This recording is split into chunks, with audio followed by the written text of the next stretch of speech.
Assalamualaikum warahmatullahi wabarakatuh. Apa kabar sobat sekalian? Semoga baik-baik saja. Jumpa lagi di channel Dielgo. Kali ini kita akan membahas info kesehatan yang ada di sekitar kita, yaitu terkait dengan diet nabati ya. Bagi Anda yang saat ini menjalankan diet atau mempunyai rencana menjalankan diet, atau yang kemarin dietnya gagal ya, bisa menjadikan ini ya momentum untuk berubah ya, untuk kembali lagi mengaktifkan dietnya lagi.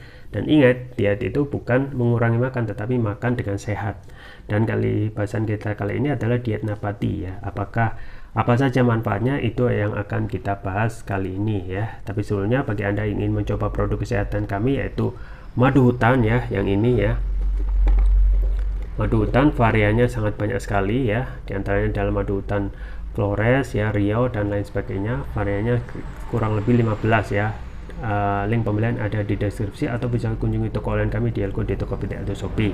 Baik, langsung saja kita bahas yaitu diet nabati, apa saja manfaatnya. Ini sesuai yang dilansir oleh cnnindonesia.com. Langsung saja kita baca dan kita ulas. Diet nabati, apa saja manfaatnya? Jakarta, CNN Indonesia.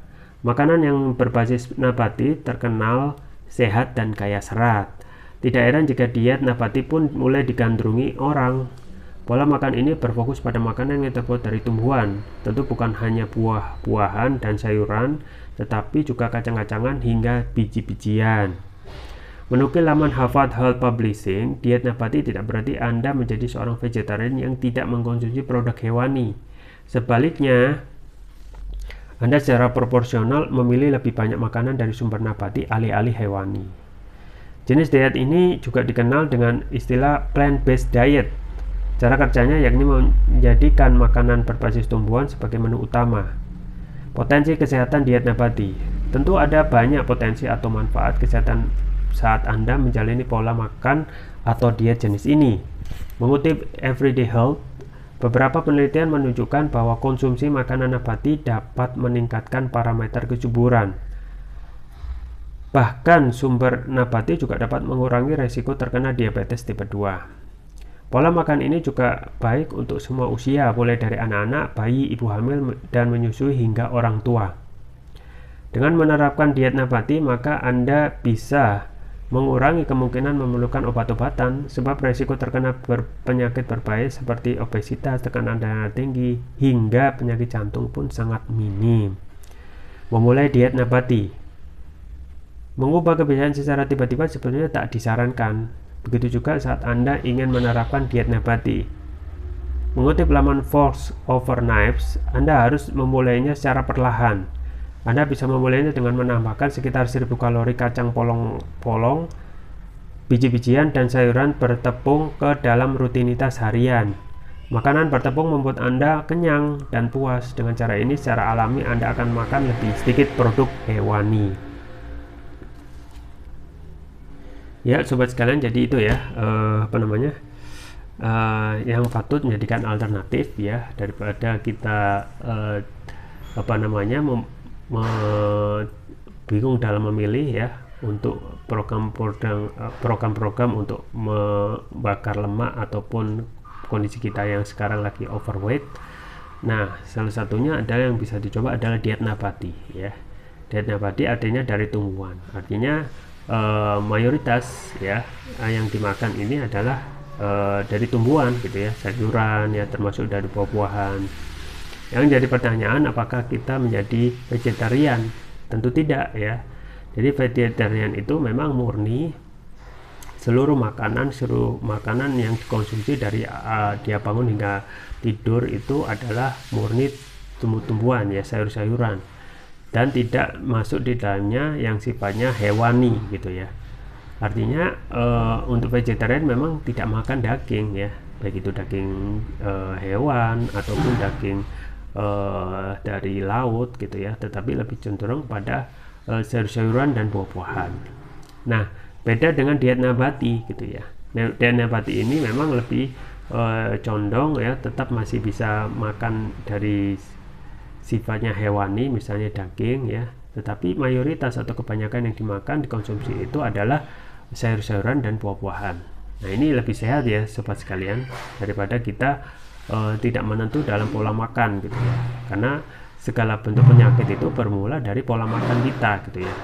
Kalau pola makan kita lebih banyak konsumsi yang sifatnya lemak, ya itu akan cepat sekali kita itu ya menumpuk lemak di dalam tubuh ya, pun juga akan meninggikan kadar kolesterol kita. Pun juga untuk konsumsi makanan-makanan yang cepat saji misalnya, itu juga sama ya. Jadi pola makan itu menentukan kita itu sehat tidaknya dalam menjalankan pola hidup gitu ya.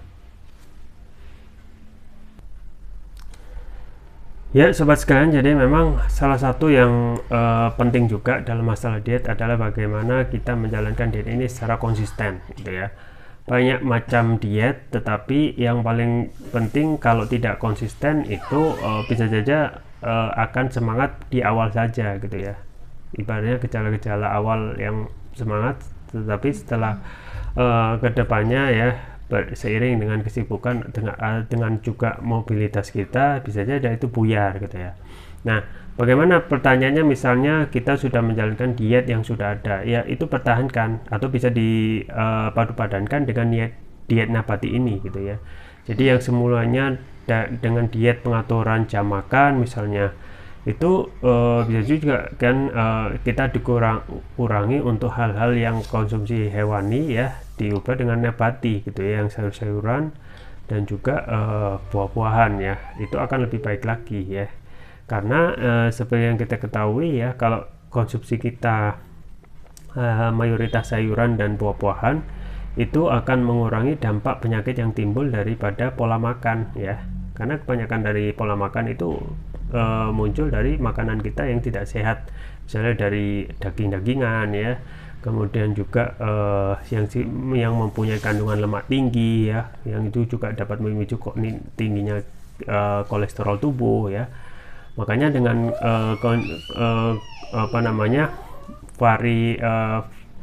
varian makanan kita yang mayoritas sayuran dan buahan ini akan lebih sehat dan akan lebih bisa membuat kita itu terhindar dari resiko penyakit yang berat ya, misalnya diabetes gitu ya, dan juga kolesterol yang tinggi.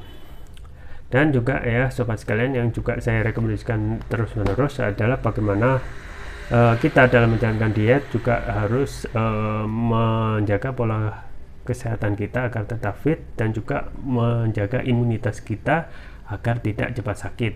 Salah satunya adalah yang saya rekomendasikan adalah konsumsi produk kesehatan herbal, yaitu propolis ya. Propolis yang saya rekomendasikan itu adalah Turkish Propolis Trukia. Yang ini ada produk premium karena sudah memakai teknologi nano. Ya, teknologi nano itu adalah teknologi yang dapat mempercepat kelarutan dan penyerapan oleh tubuh, artinya dapat mempercepat penyembuhan terhadap penyakit. Kemudian manfaatnya antara lain banyak ya, antara lain dapat mengatasi penyakit non medis, kemudian juga dapat mengatasi kolesterol ya, kekebalan tubuh ya, imunitas ya, asam urat, diabetes, stroke, luka ringan, batuk pilek ya, kemudian juga emah, kanker ginjal, amandel, jantung, sinusitis, paru-paru ya, demam, diabetes dan lain sebagainya. Jadi ini produk sabu jagat ya, yang hampir bisa mengobati berbagai macam penyakit. Karena ini adalah produk turunan lebah. Jadi produk turunan lebah itu tidak hanya madu, tetapi juga propolis yang manfaatnya juga tidak kalah dengan madu. Kemudian untuk varian selanjutnya yaitu yang ini, yang Turkish Propolis Trukia Brain. Jadi ini adalah produk untuk brain atau otak, yang manfaatnya antara lain dapat memberikan nutrisi pada otak, kemudian dapat meningkatkan konsentrasi ya, membantu pemulihan stroke, membantu proses pertumbuhan pada anak dan remaja, meningkatkan stamina, mengatasi gangguan migrain, vertigo, sakit kepala, stres, kepala pening ya, meningkatkan kecerdasan pada anak dan remaja, memudahkan anak dan remaja menghafal pelajaran, serta dapat menutrisi otak orang dewasa yang suka lupa atau pikun. Nah, keunggulannya Turkish Propolis Trukia antara lain sudah mendapatkan sertifikat halal dari MUI, sertifikat dari BPOM, dan sertifikat internasional yaitu INEA, International Nano Entrepreneur Association. Kemudian juga mengandung flavonoid yang tinggi ya, tidak mengandung zat lilin, mengandung teknologi nano, dan bebas dari bakteri ya. Penggunanya cukup mudah, tinggal meneteskan Turkish Propolis Trukia sesuai berat badan tubuh. Misalkan berat badan tubuh 60 kg, berarti 6 tetes, dikonsumsi 2 kali. Untuk terapi berat, misalnya untuk kolesterol, diabetes ya, untuk jantung, amandel dan lain sebagainya, untuk ginjal bisa 3 kali pagi, siang, dan malam. Jangan lupa untuk selalu menjaga kesehatan tubuh, imunitas tubuh dengan konsumsi propolis, atau juga bisa mencoba produk kesehatan tubuh yang lain yaitu madu hutan. Link pembelian ada di deskripsi, atau bisa kunjungi toko online kami di Algo, di Tokopedia atau Shopee. Itu saja yang bisa saya sampaikan, semoga bermanfaat. Jangan lupa like, share, dan subscribe. Sampai jumpa lagi. Wassalamualaikum warahmatullahi wabarakatuh.